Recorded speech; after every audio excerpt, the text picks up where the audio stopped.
Good evening, everyone, and welcome to another Trade Justice Alliance Sunday night webinar for November 18th, 2018. Tonight's topic is migration from murder, and we're going to be talking about migrant solidarity and the right to resist violence. When it comes to U.S. Latin American policy, I always remember something an old activist friend told me back in the 70s. He said the only reason to pay attention to the mainstream media is to understand what they want us to think is happening. Some things, they never really seem to change. I know it is very frustrating when misinformation and migrant scapegoating seem to be the themes of the day. But as trade justice and refugee advocates, we cannot give up the fight for the truth. And importantly, it is up to us to inform ourselves and to spread the word to our colleagues and also to our family and friends. And to that end, we are very pleased this evening to host two speakers well-versed in the causes and the struggles for migrant justice and the rights of people of Latin America to survive and to thrive in their sovereign countries of origin, even as they continue to face violent interventionist policies from the United States and also the pressures of the economic policies of corporate globalization. So tonight we will be welcoming Laura Carlsen, and as I understand it, she is coming to us by way of the SOA Watch Border Encuentro.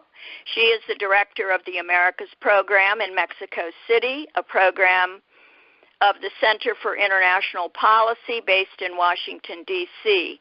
We'll also be hearing from Alexis Stoumbelis, executive director for the Committee in Solidarity with the People of El Salvador, or CISPAS.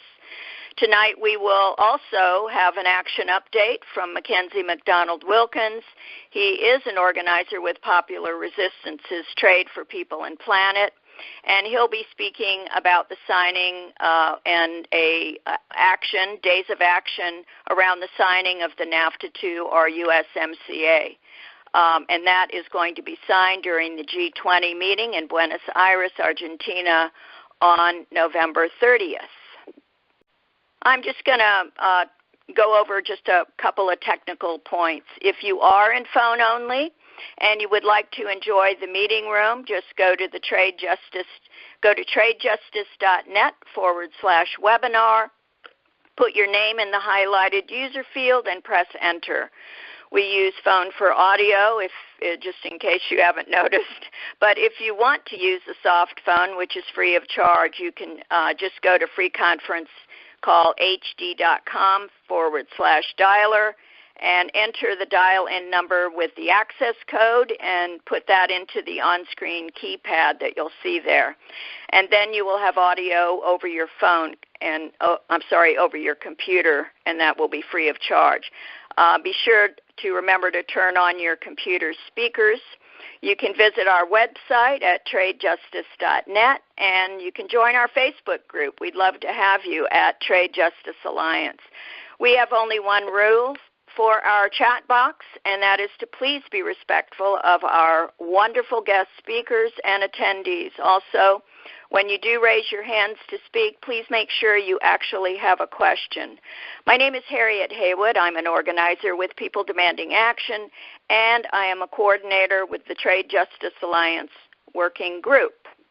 And lastly, if you would like to opt in to receive text reminders for future webinars, please text from your cell phone in all caps, webinar reminder with no spaces, all one word, to 917-791-1131.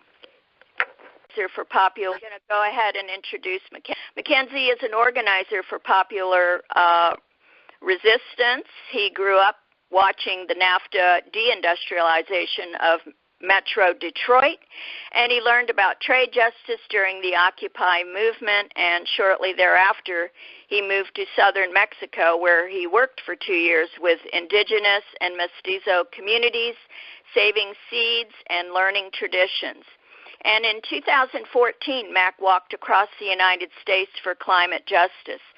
At the end of the walk, he helped form the group Beyond Extreme Energy. You may have heard of that. It's an environmental collective that works with frontline communities to stop fracking and other extractive industries. Mackenzie is a farmer, he's an herbalist, and he is an organizer, as I said, with Popular Resistance Trade for People and Planet campaign. And this is the organization he joined in 2015 in response to TPP, TTIP, and TISA and other corporate design trade deals, and that's where we got to know him. And he's a real powerhouse of an organizer. So we would like to welcome Mackenzie. Thank you so much, Harriet, for having me tonight, and hello, everyone. So I just wanted to give a few updates on what is the status of the USMCA, the U.S.-Mexico-Canada agreement right now. So on November 30th, as Harriet mentioned, leaders from the U.S., Mexico, and Canada plan to sign this renegotiated version of the North American Free Trade Agreement, the USMCA, during the G20 meeting in Buenos Aires.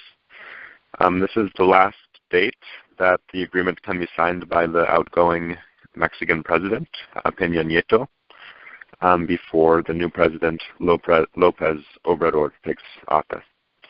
And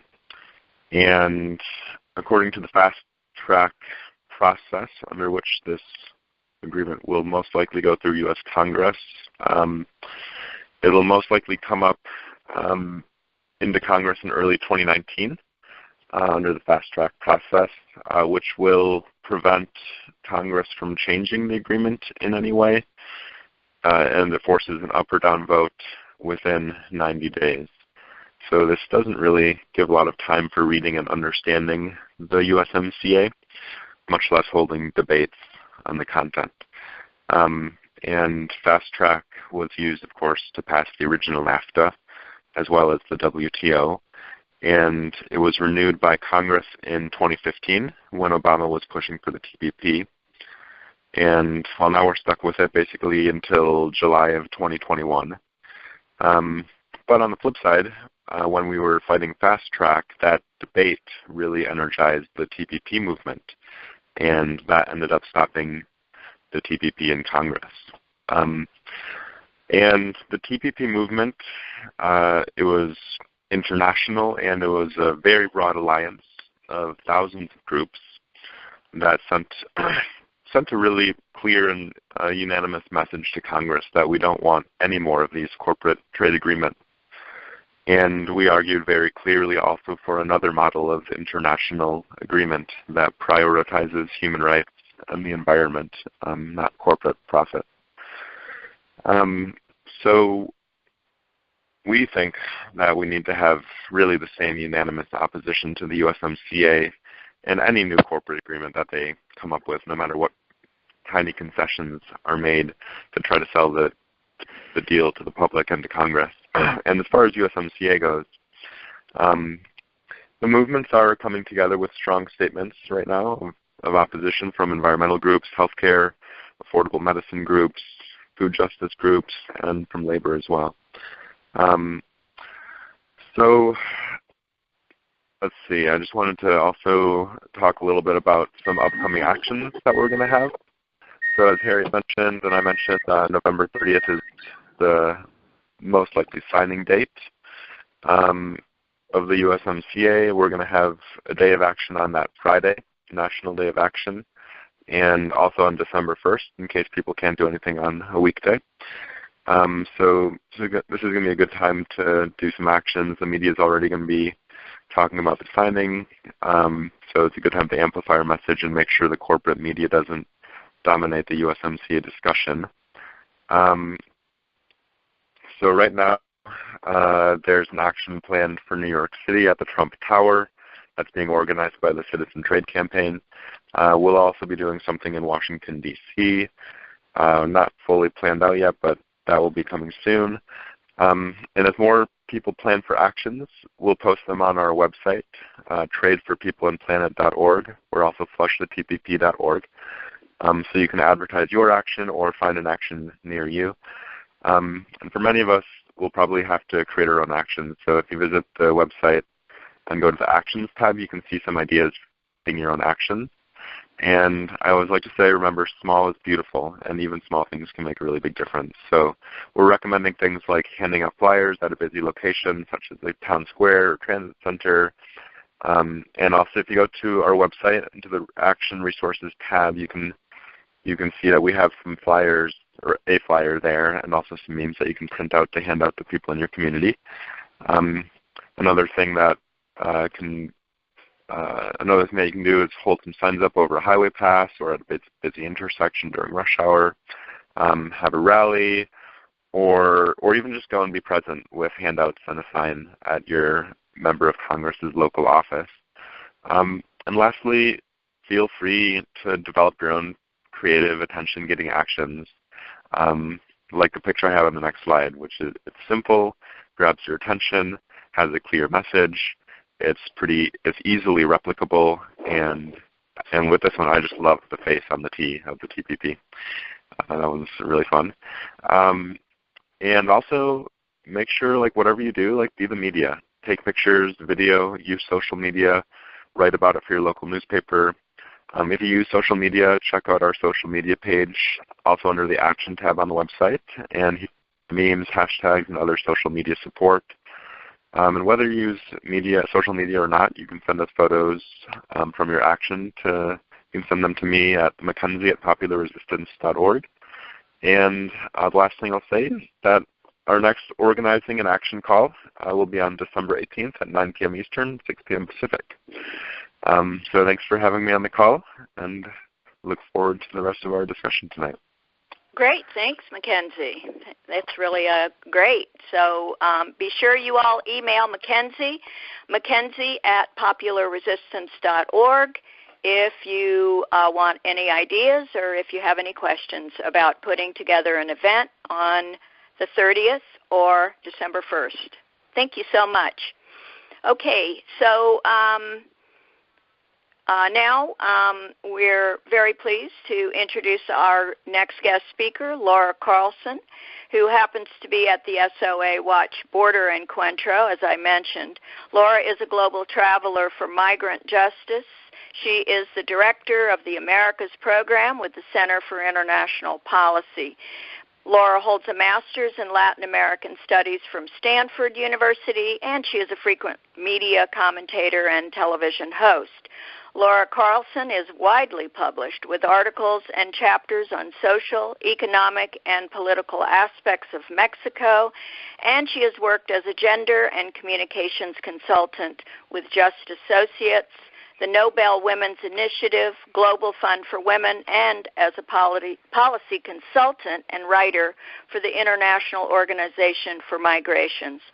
Laura Carlsen is a columnist for Foreign Policy in Focus, for Huffington Post, Palabras al Margen, and a regular commentator on CCTV and KPFK Sojourner Truth. She currently hosts Hecho en America on Rompimiento TV, which is based in Mexico City. She has extensively researched and organized around NAFTA since its inception, and she speaks frequently on the drug war and also immigration and economic integration and gender justice. Laura Carlsen recently published an important article in The Nation. I know I sent that out to everybody. It was published November 2nd, and it was titled, Why the Refugee Caravan is So Big and What We Need to Do About It. The subtitle on that is Central America Just Couldn't Take It Anymore. And we'd like to welcome Laura Carlsen. Thank you, Laura. Well, thanks so much for that introduction and for the opportunity to talk about this important issue with people there. Excuse me. You're welcome. So I just wanted to say that, in mid-October, on October 12th, the group left Honduras. And for us in Mexico, it was something that we had never seen before. It was an unprecedented event. And, of course, it was not an unprecedented event for migrants to leave Honduras. The calculation is that 300 people a day leave Honduras because of the situation there, which we'll talk about a little further on. But what was unusual and what caused such a flurry was the fact that such a large group left together. There were about 7,000 people by the time they reached the Mexico-Guatemala border. And this is something that we had not seen before. Essentially, there's a number of reasons. At the beginning, there were a lot of conspiracy theories around as to why this large group was coming up, and especially as to why it was coming up right when it was, which coincided with just a few weeks before the U.S. midterm elections. There were right-wing conspiracy theories saying that George Soros was behind it to try to make the government look bad. There were the Honduran government claimed that it was the opposition party Libre that was behind it to make Juan Orlando Hernandez's government look bad, as if it needed any help to do that. And there were conspiracy theories that it had somehow been fomented or planned by the Republican Party, strategists in order to create a wedge issue, one that has worked for Donald Trump in the past. None of these were actually true. This was a genuine and, in many ways, spontaneous event from everything that we can see. Essentially what happened was what happens frequently. There was a call put out over social media to gather in San Pedro Sula at the bus station and head out in a group toward the United States. What they didn't anticipate was that this group would grow so large. And we've also had frequent interviews with Bartolo Fuentes, which is one of the people who put out this call, and it's exactly what he himself says too. That we didn't anticipate it would get so large. So why did it get so large? This is one of the first questions that we had to deal with, and essentially there's three real reasons. The first is the violence in the countries of origin. Here we can see a picture of the exodus itself. You can see one of the other things that was unusual about this is there was such a high number of women and children involved. And it's true that we have over the course of time been seeing a lot more women and children migrating out of Honduras, El Salvador, and Guatemala. This caravan in particular had a high percentage of women and children. So the first was the violences in the countries of origin.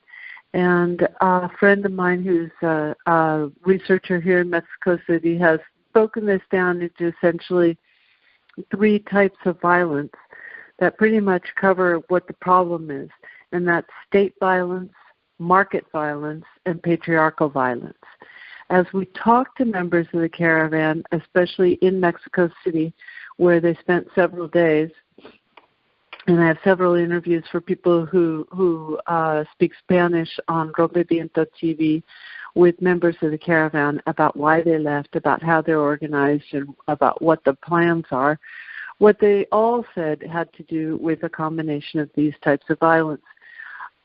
Many of you already know that this caravan is almost all Honduran. There are Salvadoran. We're expecting a new caravan of Salvadorians quite soon. Some people say up to 15,000 people are scheduled to leave in a group in December. And we do have Salvadorians among the caravan. We call it really an exodus because caravans have been a tool in taking people across Mexico and for a number of different purposes, such as searching for migrant children who have been lost along the trail, adult children. And caravans are organized, and this really wasn't. It grew, it happened, it doesn't really have a leadership involved, so it's commonly referred to, at least down here, as an exodus rather than as a caravan. For example, just to give an example of the kinds of murder that people are fleeing, we have some people are asking on the chat about this, and I do have to apologize. It says Lecciones del Éxodo, And that's, so that's lessons. So I'll go translating as I remember to this one right here, of course. It's just a photo. Yeah, so that's lessons of the Exodus. And, for example, Walter. Let's keep that slide on for just a second because I want to make another comment regarding it. This one or the first one? No, the first one. Okay, sure. The helicopter one, yeah. Okay, so one of the people, Walter, who I interviewed, was a taxi driver in Tegucigalpa. He was being forced to pay a quota to 4 different gangs. And each one of those gangs would demand a percentage of his salary would show up at the workplace every week, and it was very clear that the alternative to paying that percentage was death. By the time he finished paying off 4 different gangs in Tegucigalpa, he had almost nothing left. So he decided to migrate in the group. Another woman is Wendy Rodriguez. She's from La Ceiba, Afro-Honduran. She has a 15-year-old son, and he began to receive pressure to join the gang. She tried to take him out of La Ceiba, the city on the Atlantic coast, and took him to an island, one of the tourist islands called Roatan, and it was a little bit better, and then the same thing started again. So she decided to migrate. These are the kinds of life and death situations. He'd already been beaten up. He'd already been threatened, her son, and she felt like she didn't have any other choice. So, yeah, like I say, these are the kinds of life and death situations that people are facing. The patriarchal violence is common. These are countries where there's no essential rule of law, especially Honduras. And in a context of a patriarchal country where there's a high rate of impunity, which is to say very little access to justice and discrimination against women, we also see that rise in patriarchal violence. The second reason is important to take into account, and that's the violence in Mexico. And this is a reason behind this particular exodus because the primary motivation for people to join this group when the call came out and to travel in a large group with other people who were seeking to travel throughout Mexico and get to the U.S. border was that it offers a form of protection. Essentially, this new large exodus model is a mechanism of protection for individuals, especially women and children, who, if they were to go by themselves or if they were to go just with coyotes, with human traffickers, would be at tremendous risk. The statistics are, and they're hard to get because it's so underground, that some 60% or more of women are raped as they travel through Mexico trying to get to the northern border. And the percentage of people who undergo some form of extortion, robbery, beatings, injuries, rape, or other types of violence is well over the majority of the migrants who go through Mexico. There's a reason for this. It didn't used to be the case. And the reason has to do with something we've talked about here before, which is the war on drugs and the militarization in the country. These forms of violence against migrants are happening not only at the hands of organized crime, but also at the hands of agents of the state. And as the United States has been pressuring Mexico to further militarize the border, we begin to see the same kind of risks and much worse that we see in the northern border, which is to say that people are forced with the military checkpoints all around the border, southern border region, they're forced to take more dangerous routes. There's the state agents themselves become in collusion with organized crime or for their own motivations become criminals that also prey on migrants. So when they saw that a large group of people were leaving, that they wouldn't have to pay a human trafficker some $15,000 to get them to the border in very precarious, very unsecure situations, they joined up. You had accumulated demand for immigration within Honduras of people who had begun to get to their limit, and they saw this as their opportunity. And of course, the third reason is that as illogical as it may seem to us with the policies of Donald Trump on the border, Many people still have some sort of an American dream in their heads.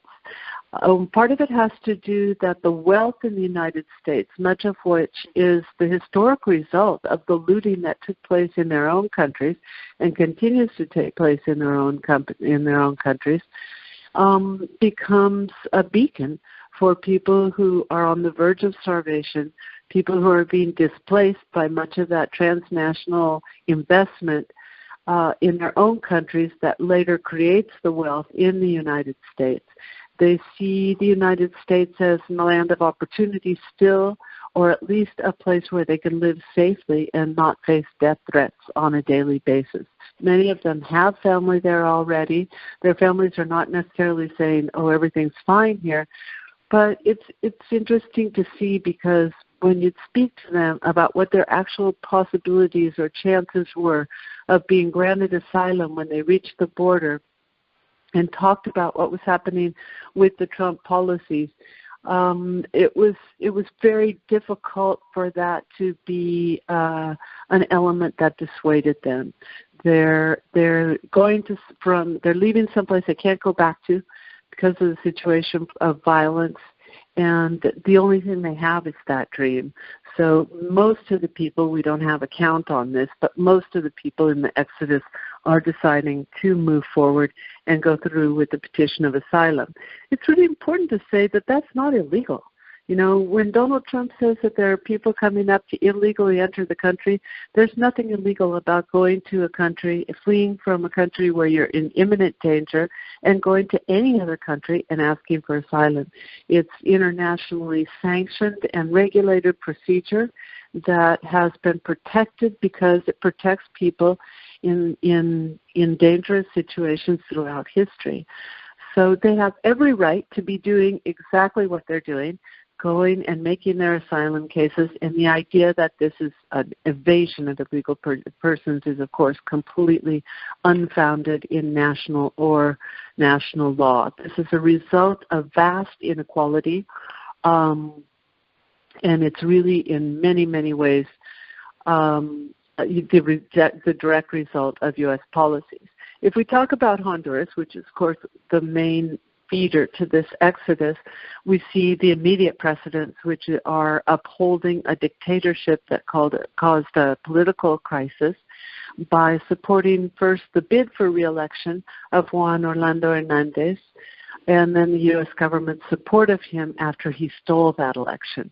The opposition has said frequently that he could never have gotten away with stealing that election so outright and openly as he did if it weren't for the fact that the members of the U.S. Embassy were literally standing next to him as he announced his own victory. And also there's a U.S. Army base in the middle of the country. Then you can also go back, of course, to the coup in 2009 to begin to describe this complete breakdown in rule of law in the country and the rise of both organized crime and violence, as well as the displacement from mega projects as the successive coup regimes declared Honduras open for business with all sorts, some of the most extreme privileges for transnational corporations that we've seen anywhere in the country. Okay, the first slide, the reason I wanted to go back to this first slide is because the helicopter that you see there, the first one, is, yeah. And so that's a U.S. Black Hawk. It's either part of the aid that came down with the Merida Initiative, or it was purchased after the Mexican government signed on to the war on drugs with the U.S. government. And what it's doing is it's terrorizing the exodus as they begin crossing the Suchiate River. It's flying as low as possible. It's creating waves. It's potentially causing the river, as you can see, is quite shallow, but it's potentially causing those rafts to turn over, and that's a big part of the war on terror, the war on people, that caused people to flee. Okay, now That's the second point that I was talking about then, that had to do with the Mexican policies. If we could go to the next slide, what we see is the apprehensions at the border. So we've been hearing, if the right wing didn't plan this exodus, and I'm convinced it didn't, they sure know how to use it. And we began hearing about an invasion from the border. We began seeing these hysterical responses that were meant to be hysterical. They were meant to be grandstanding, that were sending some 5,200 and threatening 10 to 15,000 U.S. troops. There's already a lawsuit against the use of armed forces in the United States for domestic policing. Yet you can see here that the actual rate of people crossing the border has consistently gone down. There is no immigration crisis, which is essentially saying, you can see that the levels of people crossing the border are about at the levels of 1970s. So this whole hype that's coming out that the United States is being invaded, first of all, it's not sustained in the numbers at all. And secondly, this group of migrants, essentially it would be, and it probably is in many cases, as if the Hondurans, instead of just leaving 300 a day, waited out for, a couple weeks maybe and just went in a group. And that seems to be the new model that we're looking at, because it's so much safer for them to do that. Those are the levels of the 70s. Again, you see that. And yet what we're seeing is the next slide, where the Pentagon has already essentially set out a war plan in order to meet this group of women and children with strollers and babies, many of them sick from being on the road for so long, all of them extremely poor, in desperate conditions, as if they were an invading army. Here the Pentagon has two scenarios. There's the low-risk scenario that says that they disperse before they get to the border, which did not exactly happen. There's already some, I think it's like 5,000 in Tijuana, which has been the point that they've decided to concentrate in, and that there's no terrorists, which of course there are no terrorists, despite rumors and tweets again from Donald Trump saying that Middle Eastern terrorists were somehow involved. Complete lie. And then the high risk is that there's terrorism involved, that there's organized crime involved, that there will be a response against it from organized crime, and we're not seeing any of this. There was just another tweet today after a relative silence with the midterm elections that was saying that they were supporting the racist mayor of Tijuana and saying that the exodus had caused all kinds of crime and problems in Mexico. This also is not true. The only crime so far associated with the exodus has been the crimes against the migrants themselves. So this is a new strategy of protection that we're seeing, and we're thinking that this is going to be common. Like I said, there's another big group planning to leave El Salvador, and there's other groups that are forming that are much larger than we've seen in the past, because primarily of the dangers they face as they go through Mexico. If we could have the next slide, where there is, I wouldn't call it a crisis, but where there is clearly a problem is in the fact that the U.S. government is refusing to process asylum claims. They've been doing a purposeful slowdown for some time now. Even when they do process them, they reject them, but they're not even processing anywhere near the rate that they should be. We can see here the backlog, and if we begin to get these big groups that are going over, with that backlog is going to grow. The decision of Donald Trump to only allow asylum claims at points of entry is a decision that's made to cause the backup on the other side of the border, and it's also completely illegal. Under international law, people are allowed to cross into the country fleeing danger at any point and require an asylum hearing to see exactly what kinds of dangers they face. The next slide shows, and we'll finish up in very quickly here, is important because the pressures that Mexico is facing right now to do the U.S. dirty work are intense. In this slide, what we see is the way that after the unaccompanied minor so-called crisis, in 2014, we see a flip, and it's now Mexico that is deporting more Central American migrants than the United States.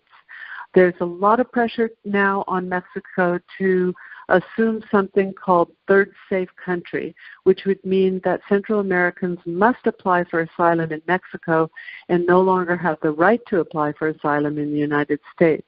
This is a complete violation of their right to go wherever they feel safest, family reunification, and would cause an extreme burden on Mexico. Despite the fact that Mexico is willing to take any asylum cases and any migrants who want to remain in Mexico, but that it should be their choice. The next slide, again, shows that Mexico itself has a huge backlog in asylum cases, and right now doesn't have even the bureaucratic or the institutional capacity to suddenly take on all the asylum cases that were previously presented on the United States border. So people are being forced to wait, often in detention centers, either in the United States or in Mexico, for months at a time. They're saying that the wait at the border now just to be able to present yourself and request asylum is going to be 6 months. I just got back from Nogales. Is not a point where a lot of people from the exodus are. But what we do know is that we're going to have extreme problems along the Mexican border right now, especially Tijuana, because there are not enough shelters or services to take care of these people. We saw a really impressive example in Mexico City of both the city government and social service and civil society coming together to welcome the migrants, but it's not sufficient. It can't be sufficient, especially in the smaller cities like Tijuana. It's not a small city, but it's smaller than Mexico City, and especially because there's also at the same time some xenophobic reactions coming up in Mexican society. So on the last slide, and I'll leave it here, it talks about some of the things we've seen. And this is oriented toward a Mexican audience, but essentially that this exodus happens because Central America couldn't take it anymore. The U.S. policies, along with the national rapacious elites, had created a situation where we have huge portions of the population that have no choice but to flee. Also, one of the lessons is that the Mexican government now, there'll be a lot of pressure on the incoming anti-neoliberal, supposedly, government to not do that dirty work for the United States, but it's going to cause us a real risk for Mexico politically, for the new government, and it's going to be very important to see how that can be supported in order for some of that militarization of the southern border and these deportation policies to end. And finally, we have a huge opportunity, and we've actually seen an overall positive response on the part of Mexico to demonstrate solidarity with these migrants. And we need to talk more about how that can take place in the United States as well. Oh, absolutely. That's so important. And, it can be frustrating when you talk to people.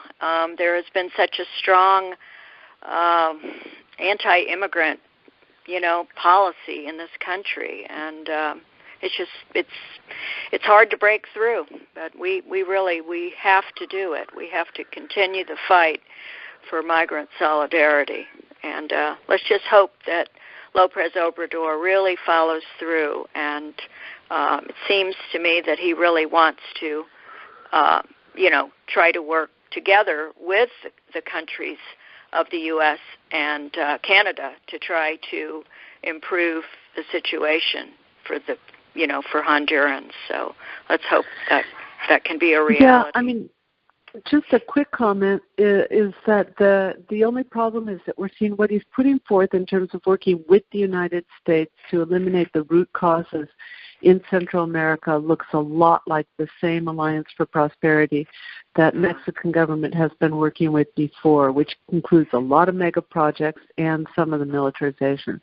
So we're hoping that something different can come out. But I think in the end it's going to require breaking from the Trump administration, because there can be no common ground with the Trump administration on immigration. That's right. Absolutely.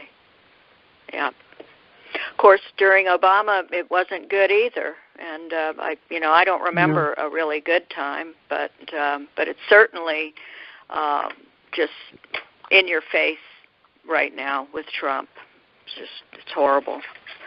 So let's see now. Laura, do you have time to stick with us for a combined Q&A? If I want to make sure that we have Alexis on the line. Alexis, are you with us? Yep, I'm here. Okay. Laura, do you have time, or would you rather do Q&A separately? No, that's fine. Okay, so we'll do a combined Q&A, Alexis, after she gives her talk, and I'm really looking forward to that. So thank you so much, Laura. That was really so wonderful. Thank you. And I'm now going to introduce Alexis Stoumbelis, our next speaker. She is the Executive Director for CISPAS, the Committee in Solidarity with the People of El Salvador. From a young age, Alexis began volunteering with CISPAS to join in the fight against CAFTA.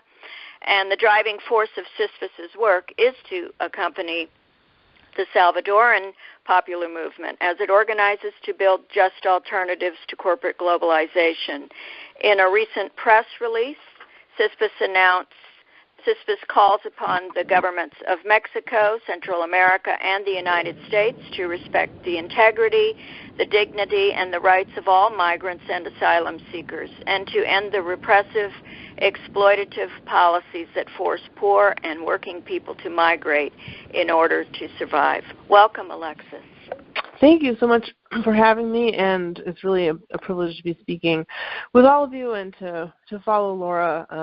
I think, Laura, you always do such an excellent job of really naming, I think in a very positive way, there's been an increased discussion of the root causes of migration from Central America in recent years, but it needs to go the next step of sort of naming what are the actual policies, what are the actual decisions, what are the actual actors who are creating that, and to be able to distinguish and name, and you're someone who does such an excellent job at that. So I just want to say, please feel free to jump in on any of the other points, because anything I'm about to say is something you also know very well, and please jump in also.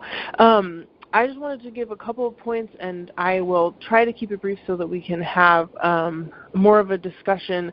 Just to say, I think there, given that everyone on this call is interested in trade policy, trying to sort of name a couple of the actual impacts of what U.S. trade policy in Central America has been. CAFTA is one piece of that, and as Laura just mentioned, the Alliance for Prosperity is sort of a new module, let's say, in an ongoing history of U.S. policies that really seek to benefit the profit margins for transnational corporations above all else, and that's nothing new. So just to sort of give all of us, hopefully, who are in the trade justice movement, some examples and some specifics of things that we can point to be able to name, what are the U.S. policies that need to change, and how those, and they're not, only coming from the U.S., they're also fueled by, the financial interests of local elites and the oligarchy in Central America and Mexico, obviously also, and in Europe. So, but being able to, as we sort of move forward in this ongoing struggle around ending the war on migrants, to also be able to name what are those policies that need to change, that we need to fight for to change here in the United States, to really try to shift away from this model that has now, 20, 30 years in the making.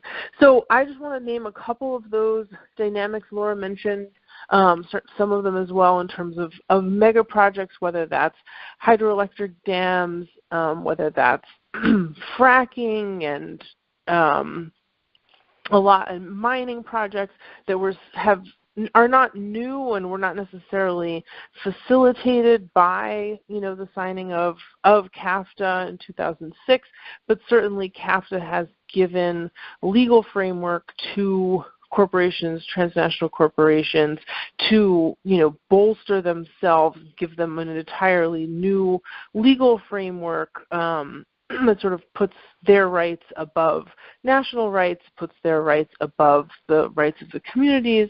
And so in terms of, whether this is any kind of extractive industries in terms of mining, logging, fracking, in terms of thinking about how do these relate to and, affect displacement and migration, there's obviously the actual environmental and health impacts of some of these projects in terms of, say, the kinds of health impacts that exposure to, the chemicals used in mining, for example, that we've seen, affect communities in Guatemala and Honduras and Mexico, less so in El Salvador because the government actually recently passed a national ban on mining. There's the impact of access to land and water. This is obviously an issue everywhere where you have, very resource-intense industries like mining, for example, where, the communities that have lived, in farming and agriculture, lose access to the physical resources that they need in order to survive, whether that's their land, their water. We consistently see throughout the region, communities and broader movements coming together to defend their land, their water, access to natural resources because it's so integral to their ability to survive, especially in rural communities.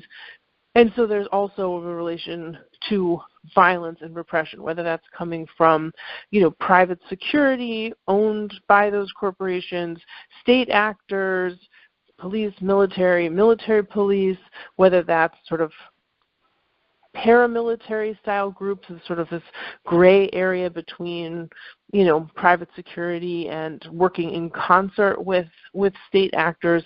Obviously, the case of the murder of Berta Cáceres has brought a lot of attention to this in terms of resistance, indigenous resistance to a hydroelectric dam.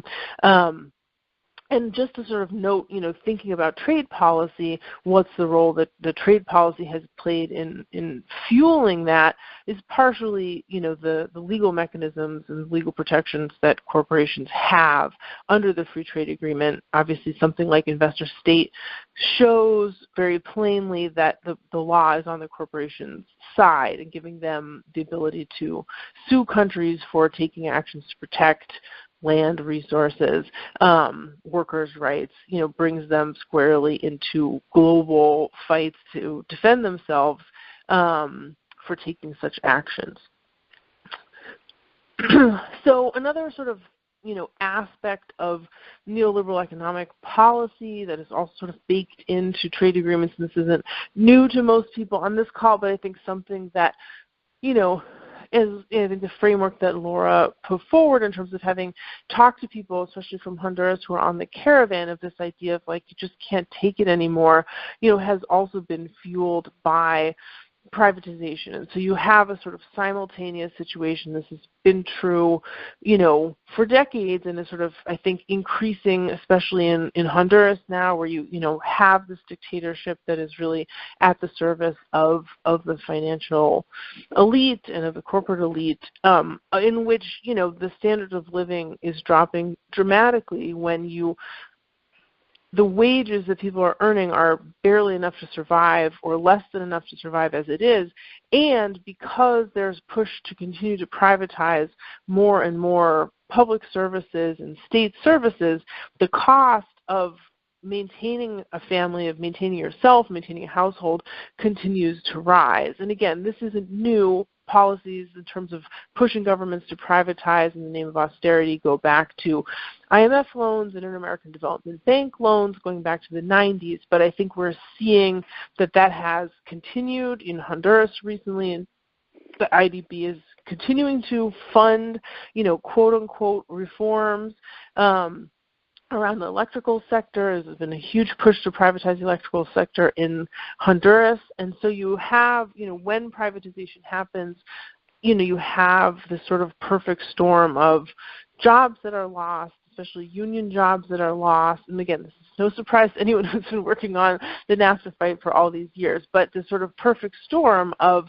simultaneously less income and higher costs for people to have the basic necessities they need to survive. And as that increases and as more and more sectors are sort of brought into the logic of the market, the fewer options there are for working people to be able to survive. And I think just a couple of things that are interesting and notable are sort of the intersections between, what is trade policy on the one hand and U.S. development policy on the other, and how even though they're sort of separate channels in the U.S. government, separate funding streams and all that, they really do work in concert with each other. And something that's, examples from El Salvador have been notable in the last few years.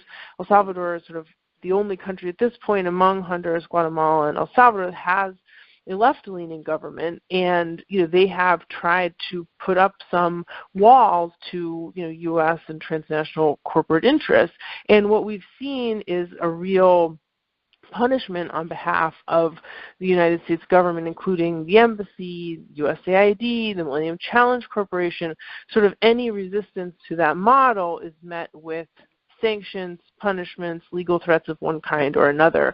So, for example, when El Salvador was trying to pass or had actually implemented a policy to use government funds to purchase corn and bean seeds from local cooperatives in El Salvador, that was found to be in violation of Central America Free Trade Agreement, as probably fueled by Monsanto's outrage that they didn't have easy access to these government contracts.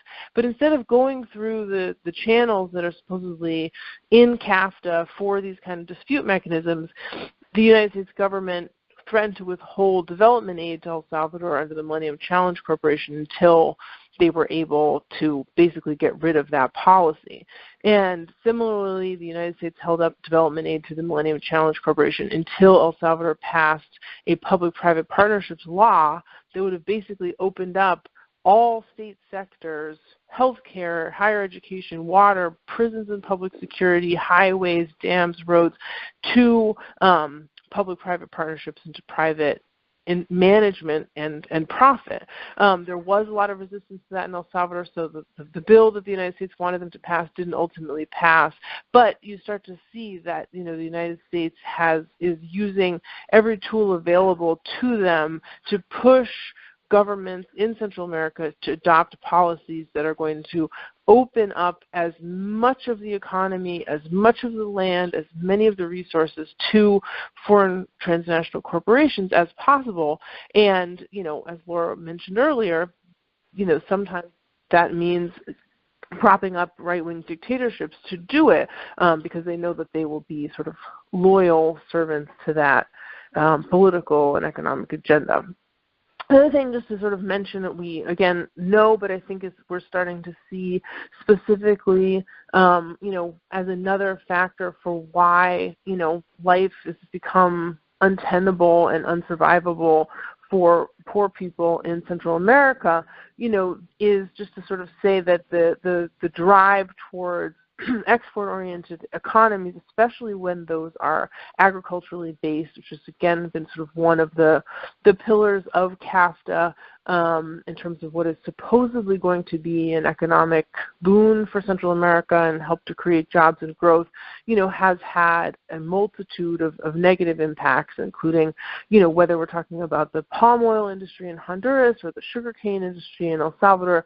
Not only do we see sort of huge conflicts over the right to land and who has access and control over those lands, but also, the environmental impacts of that type of economic model. In El Salvador, there's been a huge drought for the last 4 years that has also contributed not necessarily to people leaving for the United States right away, but at first move not being able to continue to stay in their own community. So whether they migrate internally in the country, whether they seek, moving to a city, and then when that becomes untenable or because they then face, the threats of organized crime, violence, there, we're starting to see this sort of whole chain of events unfold. And to say that, the push to, invest in an export-oriented agricultural model. In El Salvador, for example, sugarcane has been sort of an area that has in recent years had a lot more investment, unfortunately, and you're starting to see major ecological and environmental impacts of that, including lack of access to water in all surrounding communities, and what the impact that is having on, people's livelihoods of subsistence farming and any movement towards food sovereignty that had existed in the country, sort of in direct competition with this model to have an export-oriented agricultural policy. And so, as Laura mentioned, I think the Alliance for Prosperity was this package. I think it had sort of falsely been described from in the mainstream news in the United States as sort of an aid package to Central America that was developed as a result of a previous moment in time where a spike in migration from Central America, in this case of unaccompanied minors in 2014, sort of drew a huge national discussion, or a lot of, at least temporarily, a lot of attention from within the United States on the situation in Central America. So the Alliance for Prosperity was sort of billed as this, big aid and development package to address the root causes of migration. I think it is more properly conceived of as sort of a packaging for international investors and a whole set of conditions and decisions that the United States sort of pressured El Salvador, Guatemala, and Honduras to make in exchange for sort of helping to sell and promote Central America as an investment opportunity. There was a big conference right after the Alliance for Prosperity was signed, talking about unlocking opportunities in Central America that was very reminiscent of the, post-coup open for business slogan in Honduras. And what I think we see when you look at the Alliance for Prosperity, it's very much, it's not necessarily new money from the United States per se, as much as it is a whole package of loans and projects that have already been in the works or that were sort of waiting in the wings from the Inter-American Development Bank and from other sort of foreign sources of funding. People who remember the Plan Puebla Panama will see a lot of the same aspects of sort of highways, ports, logistical corridors that were really intended to fuel the extraction of more resources from the Mesoamerican region, and what are all the roads and ports and channels that you need to more quickly and without any barriers extract as many of those resources as possible for export. So we're seeing Central America sort of get positioned as a logistics and transportation hub. There's a lot of discussion of logistics corridors. Part of the package that the Alliance for Prosperity puts forward is very heavy on public-private partnerships. Again, not a surprise, especially since some U.S. development money has to be executed through public-private partnerships. So it's like, here's U.S. taxpayer money subsidizing corporations to pitch in, quote unquote, on projects that are ultimately going to profit them or potentially U.S.-based, transnational corporations. And there's a big discussion of special economic zones. And I talk about that more in a second, but there was originally sort of proposed that the sort of tri-national border region between El Salvador, Guatemala, and Honduras would altogether be conceived of as one sort of supranatural special investment zones. And again, these are not dissimilar, unfamiliar. In many ways, they're sort of like a deepening or an expansion of the same model of free trade zones that were part and parcel of the U.S.'s quote-unquote development plans for Central America and many other parts of the global South in the 90s, in which you had, big factory complexes for the garment industry or for other manufacturing being paid for by USAID in El Salvador, for example, that then have contributed to gross labor rights violations, environmental deregulation and every other thing. One other thing just to say about a lot of folks sort of in the Latin American solidarity movement have been thinking about the Alliance for Prosperity also from a geopolitical perspective, and sort of besides a response to supposedly a quote-unquote migrant crisis, what is the United States' continued interest in driving this kind of economic model in Central America? And a lot of people have pointed to the fact that the United States has lost in some ways considerable influence in Latin America, especially in South America, since the Bolivarian Revolution. There's a lot more movements on the global scale in terms of South-South cooperation and trade, whether it's BRICS or other, models in which the United States is not necessarily the central player in some of the economic decisions that Latin American countries are making at this point, and that's a real problem for the United States. And so we see, the Alliance for Prosperity in this framework of a way for the United States to sort of exploit the very crisis that their policies has helped to create, as Laura very aptly pointed out earlier, to sort of continue to have legal and financial and political mechanisms to really hold on to Central America as territory where the United States and U.S. corporations really get to call the shots. On the next slide, I just want to mention really quickly about the special economic zones, because I think it's something that, we need to be very pendiente of and stay on top of. Honduras is sort of the place where you saw the most extreme example of this, special economic zones or special economic and investment zones or special economic and employment zones. They have different names in different countries. Honduras' model is sort of the most extreme in terms of originally the idea, and this sort of came in the post-coup government, was to really cede Honduran territory completely to transnational corporations or to groups of individuals who could basically write a charter for this city. So they came to be known as charter cities or model cities, and that actual law was actually rejected by the Supreme Court in Honduras. Juan Orlando then went on to remove the court justices who had blocked that and reframed the law to be this new special economic zone. But basically the idea is that you would have a physical space that was somehow outside of national and international law, in which there would be this grand experiment for corporations to basically do whatever they want. And, if we have, those of us in the trade justice movement have been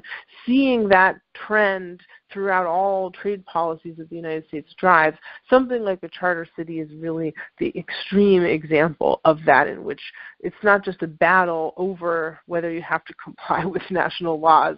You just don't. You get to write the rules of the city yourself. And there's some really interesting discussion in Honduras' promotion of the ZEDES, as they're called, in that they really made it clear how much these were part and parcel of sort of the CAFTA model, and that it was, the full envisionment of the legal, economic, administrative, and political factors that were embodied in CAFTA that had never been fully realized until this quote-unquote opportunity. And I think that's something to be really is notable, in that the United States, I think, has been very frustrated over the last decade that the quote-unquote promises that CAFTA had have never fully realized. And our sisters had a delegation in El Salvador once with the U.S. ambassador, who made a very disparaging and insulting comment about why El Salvador had not, fully realized the growth benefits of CAFTA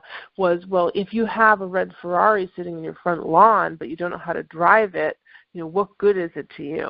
And basically what we've seen is that, CAFTA is not enough. The framework is not enough.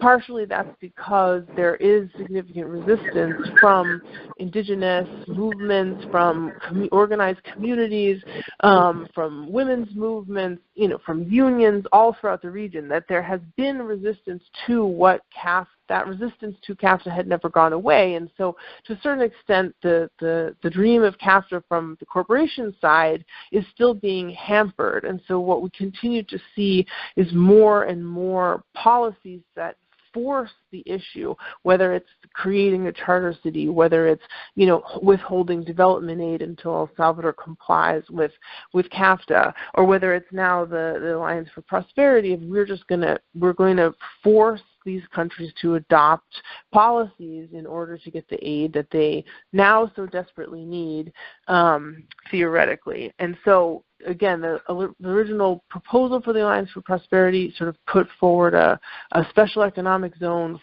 shared throughout the three countries in the Golfo de Fonseca region.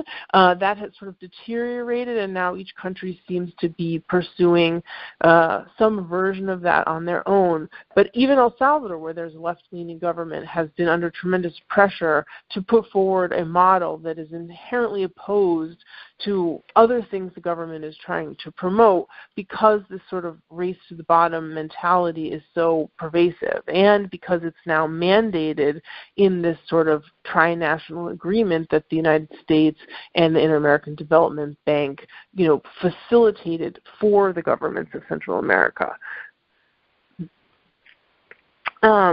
So yeah, we can wrap it up there. I was sort of thinking about other things about what's going on regionally, but we want to make sure that we can. I'd love to hear people's questions, and obviously for Laura also. Okay, beautiful. That was really, really very informational. Alexis, so if you all have a question for Laura or Alexis, please press *6 on your phone, and then you'll be prompted to press a 1. It's a lot of information there. So. Okay, we do have people piling into the queue now. Let's see. Our first question is from Mara. Mara, your line is open. Hi, this is for both Laura and Alexa, if that's okay. Alexis, I'm sorry. It's been a long day. But anyway, as a cohort of in the Trade Justice Alliance, my mission is to educate people about the fundamental causes of globalization and its mechanism, trade. And I'm just wondering, and Harriet and I in particular have always been very involved in CISPAS and Latin American politics and trade and that kind of thing.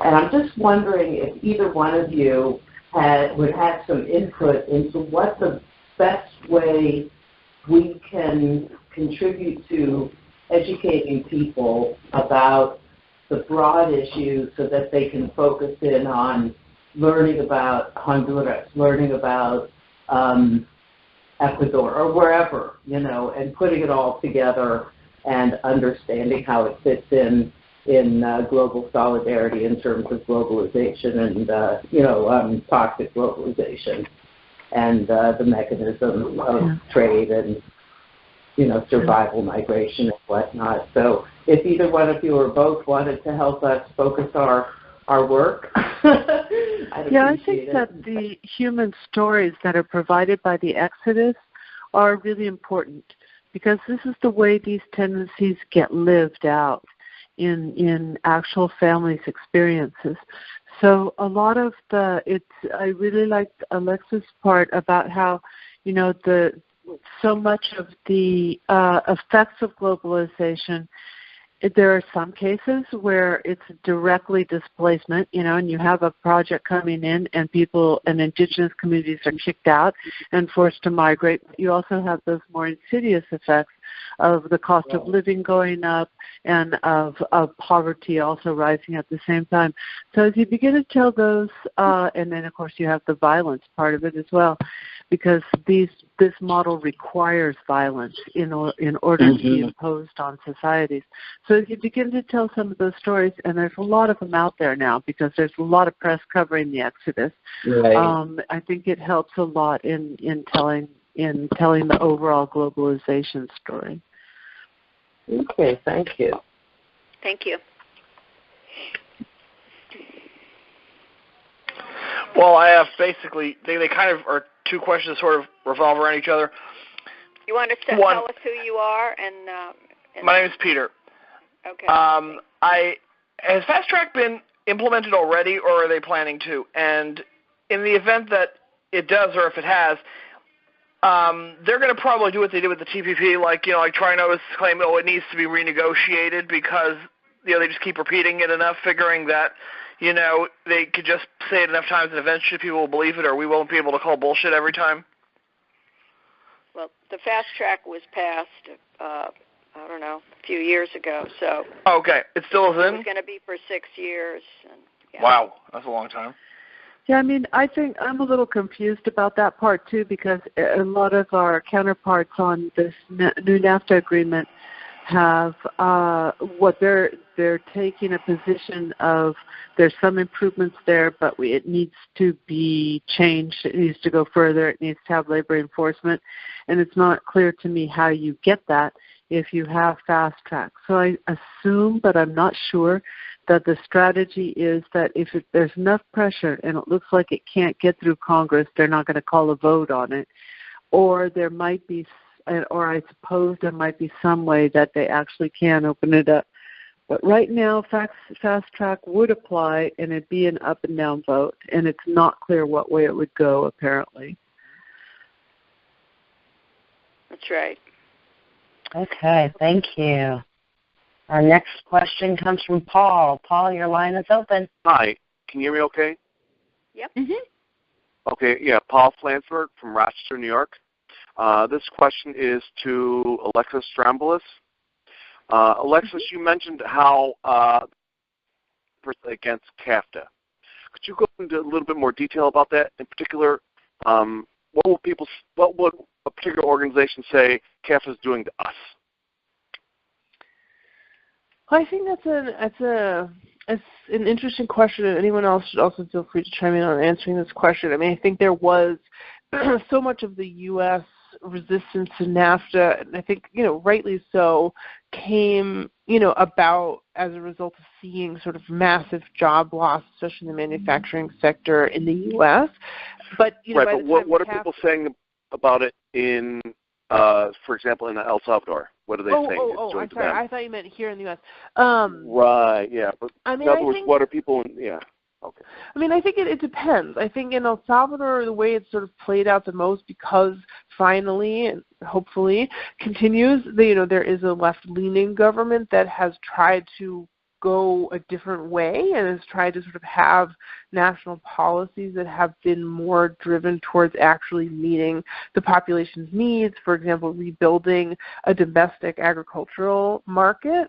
And that's where they've sort of run into the legal hindrances of CAFTA. So I think in El Salvador's case, where people see it the most is that, positive changes the government is trying to do or that campesino federations have been pushing for are being legally blocked from CAFTA, or when there was a huge movement against metallic mining in El Salvador, they faced 2 transnational corporation lawsuits that dragged on for years and cost millions of dollars. Thankfully they won, but El Salvador did. But it's those kind of things. I think in other places where, in where you have right-wing governments like Honduras and Nicaragua, Honduras and Guatemala, where there's a full willingness to sort of go with the package, you're seeing a real impossibility of people continuing to live any kind of sustainable lives, whether that's in rural or in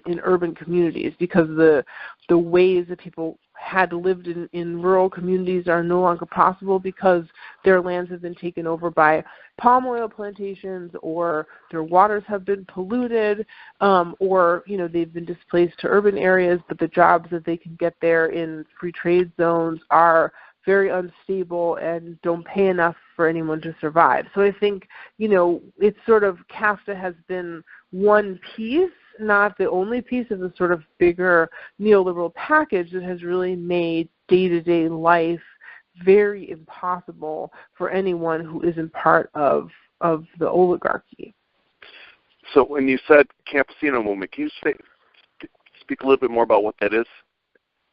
Oh, just I think that most of the countries in Central America and other places as well still have to different extents sort of rural families, whether it's family farmers, small scale farmers who organize together in campesino unions or federations, sort of people who live in neighboring territories who group together either to have cooperatives to cooperatively manage their land. They may be able to legally own their land together as a cooperative, or just the same way that labor movements join together in federations.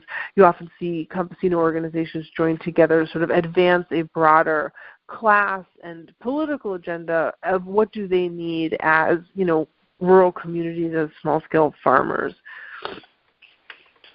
So in essence, then, CAFTA is an effort against their self-determination. Without a doubt. Do you have anything to say about self-determination? Also, Laura, given that you've talked about how there's been a lot of people trying to define this caravan, and it's really not a caravan.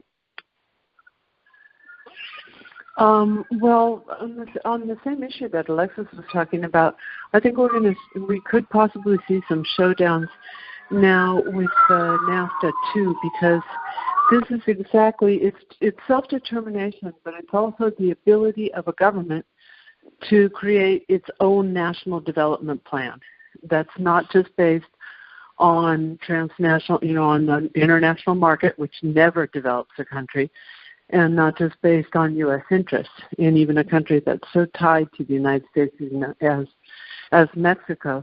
So what we've seen is that the peasant farmers, the small farmers in Mexico, they're one of the few sectors who called to eliminate at least the agricultural chapter because food production is nationally strategic. And in the end, they're going to kind of accept it and then protest it, but we're going to see some direct contradictions between that neoliberal logic that's embodied in NAFTA and their national development plan that includes supporting small farmers because they not only produce, but they provide employment, they provide rural life. There's a whole series. They provide agricultural services in many cases. So there's a whole series of public benefits that have to do with small farming that, of course, are not taken into account if you're just competing as a commodity on the international market. Yep. That's been the destructive. Thank you. Okay, well, I'm going to have to go. About NAFTA was the agriculture, what it did to Mexico. And you have small farmers too. Yep. Yeah. Okay. All right. Our next well, question. I have to go, but thanks so much for the opportunity. Thank you, Laura. We do have a couple people left in the queue, so whoever will stay on and answer their questions. We've got Stan Boyd. Your line is open. Thank you, Laura. Yes, I'm Stan Boyd from Silver Spring, Maryland, and work with the Sierra Club.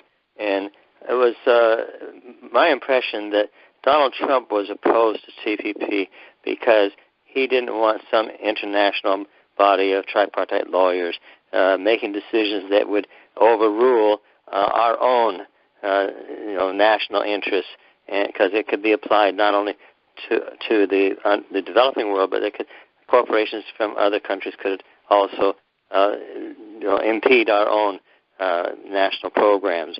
And so I was hoping that in the negotiations of NAFTA that they would perhaps do away with that part of it at least.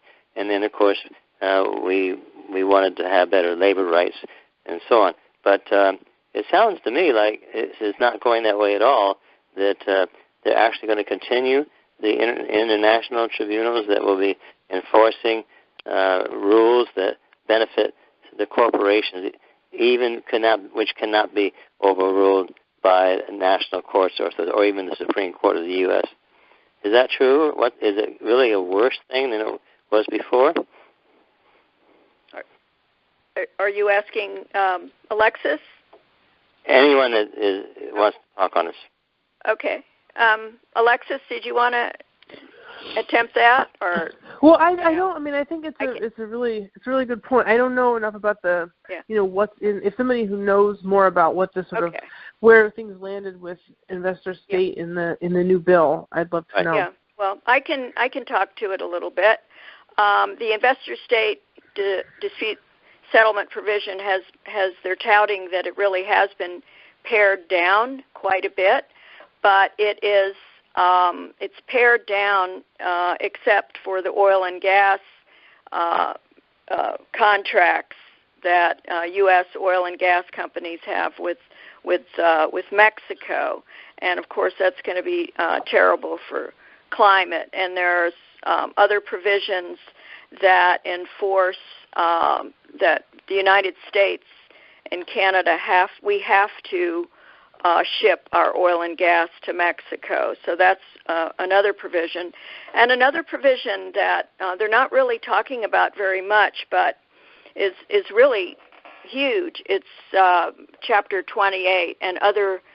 That is the regulatory cooperation chapter, and there are other regulatory provisions in it that actually stipulate a whole bureaucracy that will be set up to go in and change our laws to match that of the trade agreement. So in a lot of ways, from what I've been hearing from IATP, is that these particular regulatory provisions are actually worse than the Trans-Pacific Partnership. So there goes that idea of Trump trying to get a better trade deal. So, thank you. You're welcome.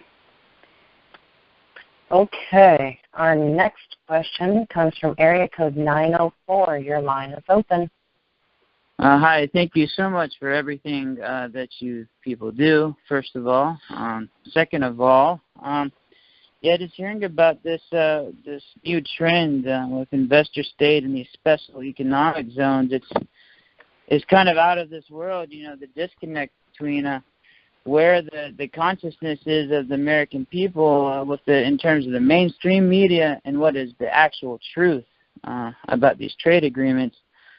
How do you think we can incorporate the sovereignty issue in the coming election against Trump? Because Trump says that he's a nationalist and has a nationalist interest at heart. And yet everything about these trade agreements seem, contrary to what the blue-collar workers would stand for, with the spirit of the unions.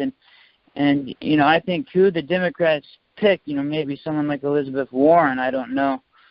I guess my question is, what can we do about this politically? I think trade needs to be a big topic, and I think it's all about the president these days. Even the Congress is about the president. I think we've got to plan, how are we going to tackle Trump on this issue?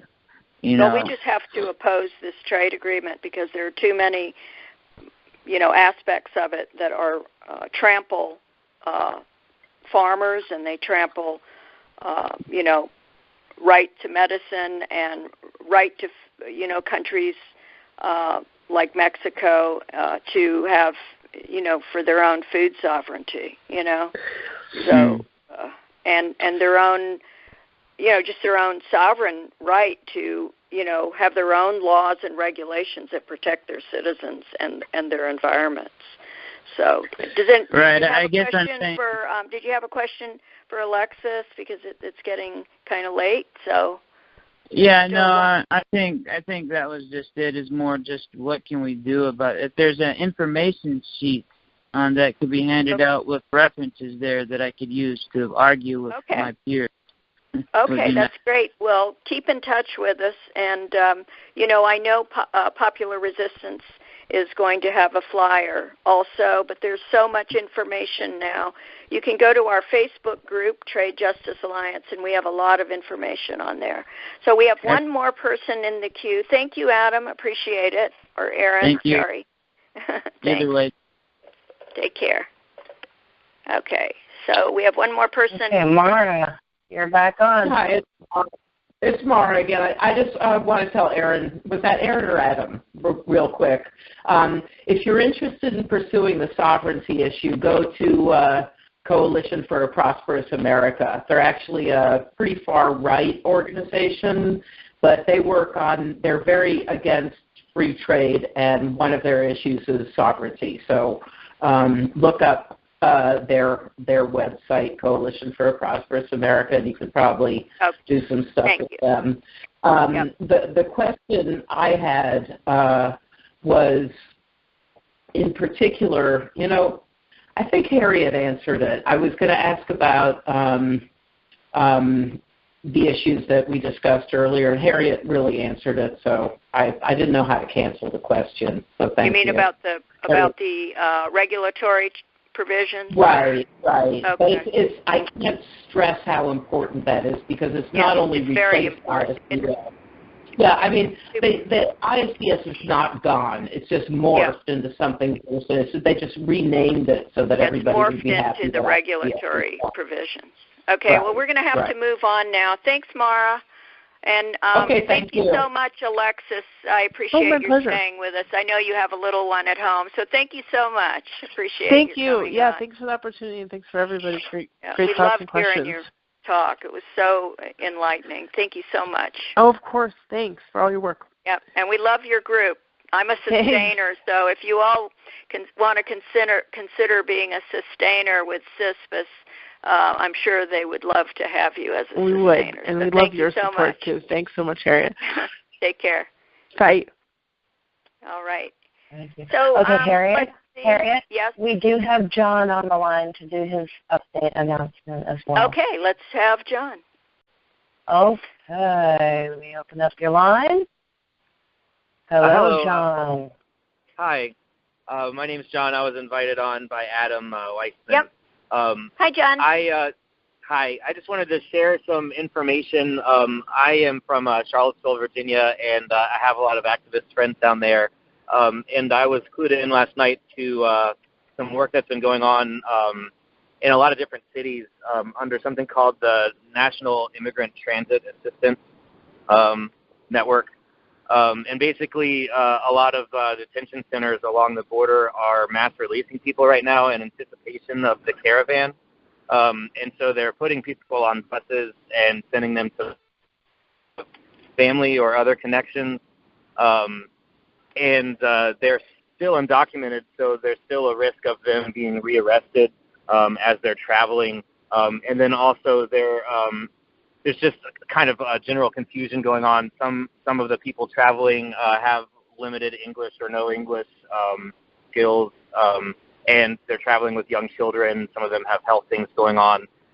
So people are organizing like within their communities and then coordinating with this network that's being done through a Facebook, like a secret Facebook group, to let people know when folks are going to be arriving and on what bus, so that people will be there to meet them, and then let people know what needs maybe they have.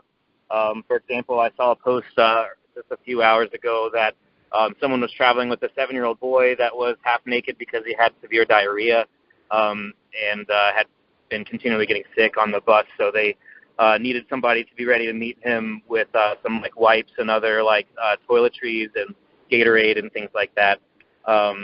So in general, there's a need for people to kind of organize amongst the people they know to be able to meet folks and just help them with knowing what bus to get on, transfers, things like that. Sometimes even just showing them on a map where they're going, and just kind of giving them information in that sense, and then just basic needs like bottled water and some food, since these are like 30, 40-hour bus trips. Right now, so they're in the United States, and they're in the United States, coming on buses, mostly Greyhound buses. So the northernmost city right now in this network is Washington, D.C. That was just out of it within the last 2 days. And I am trying to become a contact in Baltimore. It's mostly cities kind of in the south, like San Antonio, Dallas, Houston, that are communicating to other cities. So like my friends in Charlottesville that are doing this, they mostly have folks that are coming through from specific But like in Richmond, they have folks coming from all over, being connected to all over. And then there's other complications that just happen with the bus system. For example, my friends in Charlottesville just met someone around 7 o'clock. They met a few families. I think it was overall around 14 people. And 2 of the families had missed their connection to Baltimore from Charlottesville because the connecting bus was late. So they had been rerouted to Richmond, and they need some help, like getting new transfer tickets in Richmond. So it's kind of chaotic, but also it's just, I guess doing what we can to help make the journey easier and safer for them. So how can we find out, like how can we, do you have do you have a contact information?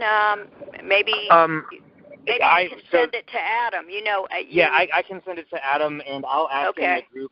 So it's not like necessarily a secret thing, but the details are being kept confidential because we don't want to put them at further risk. But exactly. I'll give my contact email to Adam, and then in the meantime, I'll also ask within the group who they want people that want to get involved to contact, and then I'll also relay that to Adam so he can send that to you all. Okay, that sounds great. Thank you so much, John. Appreciate it. Thanks for the work you're doing. Thank you. Okay. I'm not sure I mentioned this earlier, but we do send out the video of our presentation usually within a week of when we have our webinars. And so we will be sending it out later this week. Maybe it could be maybe even after the weekend, because Carrie, the wonderful Carrie Marks, as you see on this slide here, she's got a job where she puts in a lot of hours, and so she is kind enough to put together these videos for us. So we kind of have to. She's been working a lot of hours lately, so but we'll get it out to you, and we send it out to everybody that's on this particular Trade Justice Alliance list. And just so you know, you can also access all of our videos produced by Carrie if you go to tradejustice.net/webinar vids, and you can just look at all of them there. So that's really a great service provided by Carrie. And let's see, we could use your help. We would love it if you would join our Wednesday night planning calls.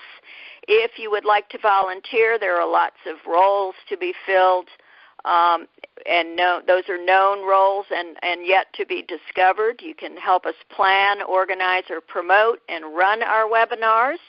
You can do simple things like promoting it on Facebook and Facebook groups, and emailing to your friends, or even brainstorming topics and speakers. If you're interested in joining, just email me, Harriet at tradejustice.net, and we'd love to meet you, and we'd love to work with you. And last but not least here, if you feel so inclined, a small donation will always be appreciated. And you can make a small donation by going to tradejustice.net /TJA donate, and just give a few dollars if you're so inclined. And lastly, we're very grateful to our speakers and to all of our attendees for joining us here tonight. We understand that there are lots of other places you could be on your Sunday night, so we're honored that you have chosen to spend your time with us, and we would like to thank you so much and wish you a very good night from the Trade Justice Alliance team. Thank you.